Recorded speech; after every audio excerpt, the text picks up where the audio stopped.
Hello students. तो आप लोग पढ़ रहे थे प्रक्षेप। प्रीवियस क्लास में प्रक्षेप की ऊंचाई हम लोगों ने ज्ञात कर लिया था। आज देखेंगे प्रक्षेप का उड़ान का कुल समय, time of flight of projectile. तो प्रक्षेप का उड्डयन काल क्या होता है? प्रक्षेपित की गई वस्तु जितना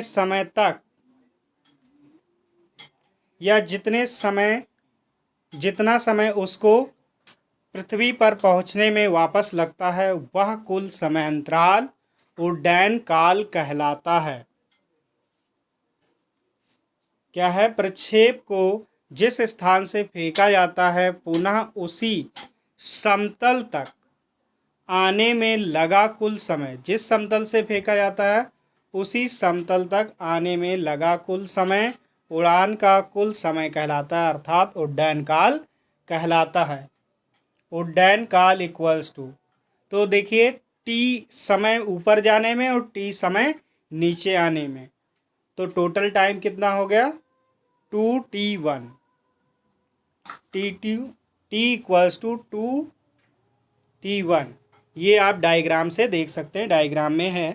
जो महत्तम ऊंचाई है, महत्तम ऊंचाई में पहुंचने में t1 समय लगता है। अब उस ऊंचाई से वापस आने में भी t1 समय ही लगेगा। तो जितना जाने में समय लगा उतना आने में, तो t1 प्लस t1 कितना हो गया? 2t1।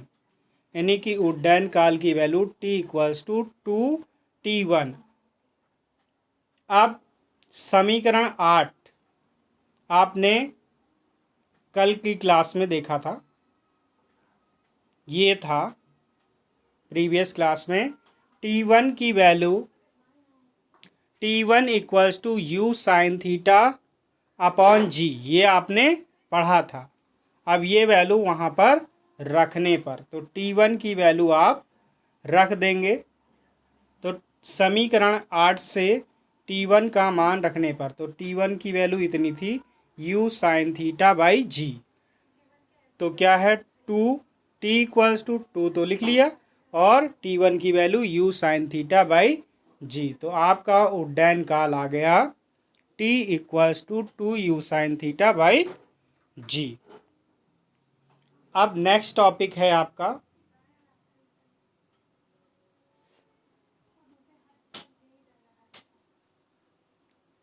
क्षैतिज प्रास, हॉरिजेंटल रेंज। क्या होता है हॉरिजेंटल रेंज? तो प्रक्षेप किसे कह रहे हैं? जिस पिंड को या जिस वस्तु को हम फेंक रहे हैं। तो प्रक्षेप को जिस स्थान से फेंका जाता है, पुनः उसी समतल तक आने में उसके द्वारा तय की गई कुल क्षैतिज दूरी परास कहलाता है, यदि क्षैतिज परास आर हो। तो यहाँ पर जैसे हमने वस्तु को भी फेंकते हैं, प्रक्षेपित करते हैं, तो उड्डयन काल ऐसा होता है। अब क्षैतिज दिशा ये है आपकी, भाई ये दिशा आपकी ऊर्ध्वाधर हो गई, और ये वाली कलर चेंज कर लें, थोड़ा आसानी होगी समझने में। ये आपका ऊर्ध्वाधर है और ये क्षैतिज। तो जहाँ से उड़ना शुरू करता है और समतल तक पहुँचता है, तो ये दूरी क्षैतिज परास कहलाती है। भी क्या कहलाती है? ये क्षैतिज परास होता है। तो क्षैतिज परास कैसे निकालेंगे? तो यहाँ पर देखिए बेटा, त्वरण क्षैतिज दूरी जब चलते हैं तो क्षैतिज में आपने पढ़ा है कि यहाँ पर कोई भी त्वरण कार्य नहीं करता है, यानी कि जो दूरी होगी x के अलॉन्ग होगी। समीकरण 5 से भी 5 से आपने ये निकाला था, x equals to u cos theta t, यही तो निकाला था, u कॉस थीटा टी। तो ये x इक्वल्स टू है, या सिंपली बेटा हम ये कह सकते हैं कि यहाँ पर क्षैतिज दूरी बराबर हमें r निकालना है, तो सिंपली r इक्वल्स टू क्या होगा? क्षैतिज चाल, क्षैतिज चाल गुणे उड्डयन काल, टोटल समय। तो क्षैतिज चाल कितनी है भाई? क्षैतिज चाल आपने स्टार्टिंग में ही पढ़ी थी, ये था ux और उड्डयन काल t। ux की वैल्यू क्या है? u cos थीटा, ये काट दीजिए। ux की वैल्यू u cos थीटा और इंटू t, और t की वैल्यू आपने अभी कैलकुलेट की है, तो यहाँ पर पुट कर देंगे भाई u cos थीटा और t की value 2u sine theta by g. अब देखो बेटा, u से u में multiply u square by g अलग कर लिया, और 2 sine theta into cos theta ये लिख लिया। कितना लिख लिया? 2 साइन थीटा कॉस थीटा, और 2 sine theta cos theta trigonometry में साइन 2 थीटा होता है। ये फॉर्मूला आप लोग जिसको पता है अच्छी बात है, जिन बच्चों ने मैथ नहीं ली थी उनके लिए दिक्कत है, मैथ स्टूडेंट नहीं थे तो ये फार्मूला वो लर्न कर लेंगे। साइन 2 थीटा इक्वल्स टू होता है 2 साइन थीटा कॉस थीटा, तो इसके प्लेस पे हम साइन 2 थीटा लिख सकते हैं। तो यू स्क्वायर बाई जी, तो यू स्क्वायर बाई जी और इसके प्लेस पे साइन 2 थीटा, तो क्या आ गया? U square sine 2 theta by g. ये आपका क्षैतिज परास आ गया, समीकरण 11।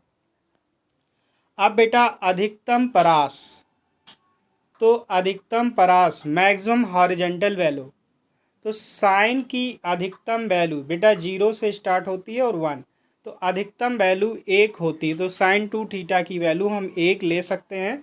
तो आर मैक्स इक्वल्स टू, अधिकतम के लिए R max equals to u square by g, ये समीकरण 12 हो गया।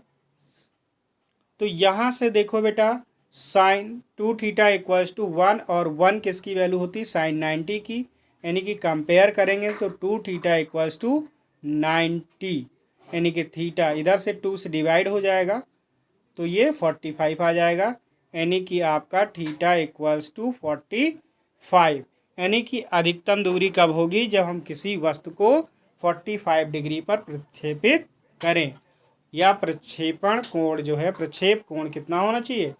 45 होना चाहिए। Note, sine pi minus 2 theta की वैल्यू भी यही होती है,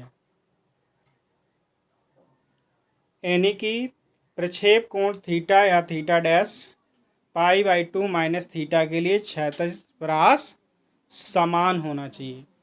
चाहे 90 के लिए जो थीटा लिखें, या थीटा माइनस, यानी कि जैसे 30 पर जितना है उतना 90 से 30 घटाइए 60, 60 पर भी उतना होगा, जितना 20 पर है उतना 70 पे भी होगा, ये समान होगा। तो आज के लिए इतना ही, टॉपिक अच्छे से तैयार करें।